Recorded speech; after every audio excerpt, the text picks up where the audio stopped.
श्वेते वृषे समारूढ़ा श्वेतांबरा धरा शुचि महागौरी शुभम दद्यान महादेव प्रमोददा। या देवी सर्वभूतेषु माँ गौरी रूपेण संस्थिता। नमस्तस्यै नमस्तस्यै नमस्तस्यै नमो नमः। जय माँ महागौरी। श्री दुर्गा का अष्टम रूप श्री महागौरी है। इनका वर्ण पूर्णतः गौर है, इसलिए ये महागौरी कहलाती हैं। नवरात्रि के अष्टम दिन इनका पूजन किया जाता है और इनकी उपासना से असंभव कार्य भी संभव हो जाते हैं। माँ महागौरी की आराधना से किसी भी प्रकार के रूप और मनोवांछित फल की प्राप्ति हो जाती है और उजले वस्त्र धारण किए हुए महादेव को आनंद देने वाली शुद्धता मूर्ति देवी महागौरी मंगल दायिनी है। देवी भगवत पुराण में बताया गया है कि देवी माँ 9 रूप और 10 महाविद्याएं सभी आदि शक्ति के अंश और स्वरूप हैं, लेकिन भगवान शिव के साथ उनके अर्धांगिनी के रूप में महागौरी सदैव विराजमान रहती हैं। इनकी शक्ति अमोघ है और ये सद्य फलदायिनी माँ है। कुछ सनातनी परिवारों में नवरात्र की अष्टमी के दिन कन्या पूजन किया जाता है, वहीं कुछ लोग नवमी तिथि के दिन कन्या पूजन करते हैं। धन वैभव की अधिष्ठात्री देवी माँ महागौरी का व्रत करने वाले सभी पुरुष और स्त्रियों को उन मनोवांछित फलों की प्राप्ति होती है। साथ ही शिव जैसे पति की कामना रखने वाली कन्याओं को तो महागौरी को अवश्य ही पूजना चाहिए। माँ महागौरी का स्वरूप 4 भुजाओं वाला और उनकी दाईं भुजा अभय मुद्रा में है।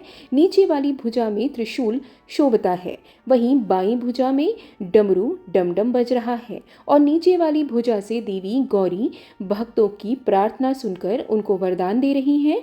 जो स्त्री इस देवी की पूजा भक्ति भाव से करती है, उनके सुहाग की रक्षा देवी स्वयं ही करती हैं। और कुमारी कन्या माँ की पूजा करती है तो उन्हें योग्य वर की प्राप्ति होती है। पुरुष जो देवी गौरी की पूजा करते हैं उनका जीवन सुखमय रहता है तथा देवी उनके पापों को भी जला देती हैं और शुद्ध अंतःकरण देती हैं। माँ अपने भक्तों को अक्षय आनंद और तेज प्रदान करती हैं। जैसे कि हमने जाना कि माँ का वर्ण पूर्णतः गौर है। इस गौरता की उपमा शंख, चंद्र और कुंद के फूल से दी गई है। इनकी आयु 8 वर्ष की मानी गई है। 8 वर्षा भवेद गौरी। मैया के समस्त वस्त्र और आभूषण सभी श्वेत हैं। महागौरी की 4 भुजाएं हैं और इनका वाहन वृषभ है। मैया की मुद्रा अत्यंत ही शांत है। और आइए अब हम जानते हैं कि माँ महागौरी की पूजा हम कैसे करके उनकी कृपा प्राप्त करें। तो सामग्री में आपको ज़्यादा कुछ नहीं, क्योंकि आप प्रतिपदा के दिन ही कलश स्थापना कर चुके हैं, माँ की मूर्ति की स्थापना कर चुके हैं। तो ऐसे में आपको माँ के लिए खास तौर पर बस चुनरी चाहिए, वस्त्र चाहिए। वस्त्र में भी ज़्यादा कुछ नहीं कर सकते तो आप केवल एक सफ़ेद रंग का रुमाल ले लें। पुष्प लें। पुष्पों में आपको सफ़ेद रंग के पुष्प माँ के लिए ज़रूर रखने चाहिए। आप चाहें तो बेले की माला ले सकते हैं मैया के लिए। रोली, कुमकुम, अक्षत आदि तो आप लेंगे ही, साथ ही आपको चंदन का तिलक भी अवश्य मैया के लिए रखना है। अखंड ज्योति तो आपने प्रतिपदा के दिन से ही स्थापित कर ही ली है, तो साथ में आपको घी का दिया भी प्रज्वलित करना चाहिए। फल मिठाई में आपको सफ़ेद रंग को प्राथमिकता देनी है, यानी कि दूध से बनी मिठाइयाँ अवश्य दें, खीर बनाएं। और जो लोग कन्या पूजन करने जा रहे हैं अष्टमी के दिन, वो तो भोजन बनाएंगे ही। साथ ही आपको नारियल और केले का भोग भी मैया को ज़रूर लगाना चाहिए।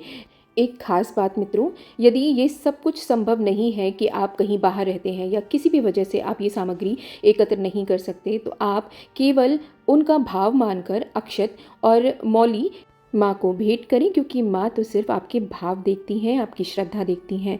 लेकिन अगर संभव है तो ज़रूर एकत्र करें। फिर ये भी नहीं है कि आप इसे टाल दें। तो आप नवरात्रि के पहले दिन की तरह ब्रह्म मुहूर्त में उठेंगे, स्नान आदि से निवृत्त होंगे, पूजा स्थल को अच्छे से साफ करेंगे, माँ को भी स्नान कराएंगे या गंगा जल जैसा आप करते हैं नियमित तौर पे वैसा करेंगे। इसके बाद माँ को आपको आवाहन करना है। उसके बाद जल अर्पित कर उनके चरणों को धोना है। चाहे आपने मूर्ति की स्थापना की है या आपने कोई फोटो फ्रेम रखा है, जैसा भी संभव है, लेकिन आपके भाव ही सबसे उत्तम होने चाहिए। फूल, अक्षत जल अर्पित करेंगे, कलश का भी पूजन करेंगे। आपको नियमित तौर पे उनको दीपक दिखाना है, तिलक करना है शुद्ध जल से। साथ साथ आपको जल या आपने दूध लिया है तो वो भी आपको अर्पित करना है माँ को। आप एक पात्र ले लें, छोटा सा एक प्लेट ले लें और उसमें ही आप छिड़कते रहें सारी चीज़ें, ये मानकर कि आप माँ को स्वयं अर्पित कर रहे हैं।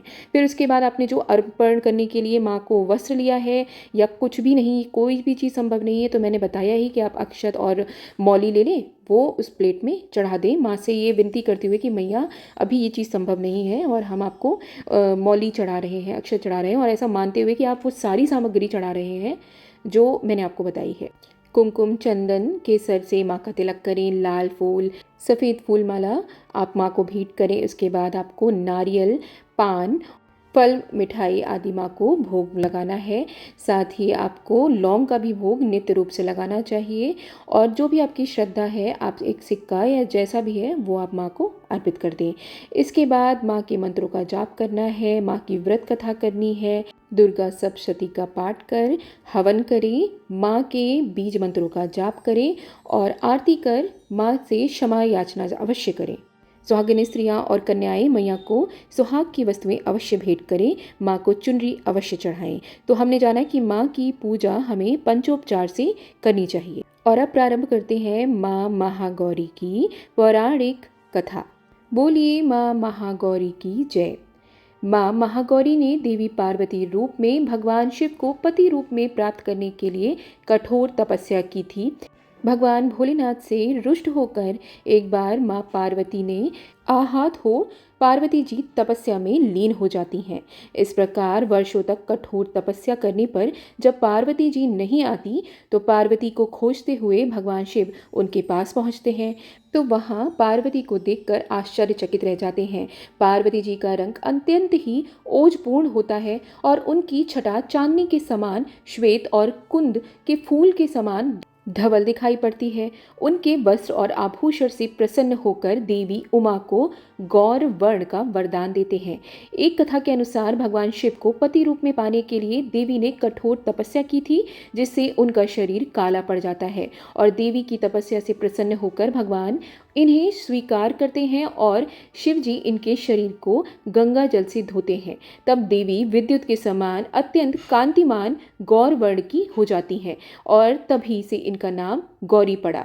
महागौरी रूप में देवी करुणामयी, स्नेहमयी, शांत और मृदुल दिखती हैं। देवी के इस रूप की प्रार्थना करते हुए देव और ऋषिगण कहते हैं, सर्वमंगल मांगल्ये शिवे सर्वार्थ साधिके शरण्ये त्र्यंबके गौरी नारायणी नमोस्तुते। महागौरी से संबंधित एक अन्य कथा भी प्रचलित है, जिसके अनुसार एक सिंह काफ़ी भूखा था और वह भोजन की तलाश में वहां पहुंचा। तब देवी उमा तपस्या कर रही थी। देवी को देखकर सिंह की भूख बढ़ती ही जा रही थी, परंतु वह देवी के तपस्या से उठने का इंतजार करने के लिए वहीं बैठ गया। इस इंतजार में वह काफ़ी कमज़ोर हो गया। देवी जब तप से उठी तो सिंह की यह दशा देखकर उन्हें बहुत ही दया आई और माँ उसे अपनी सवारी बना लेती हैं, क्योंकि एक प्रकार से उसने भी तपस्या ही की थी। इसलिए देवी गौरी का वाहन बैल और सिंह दोनों ही माने जाते हैं। जय माँ महागौरी। अब आप माँ का पूजन करें, विधि विधान से बीज मंत्रों का जाप करें और हवन कर माँ से क्षमा याचना अवश्य मांगे। माता रानी हम सभी का कल्याण करें। जय माँ महागौरी।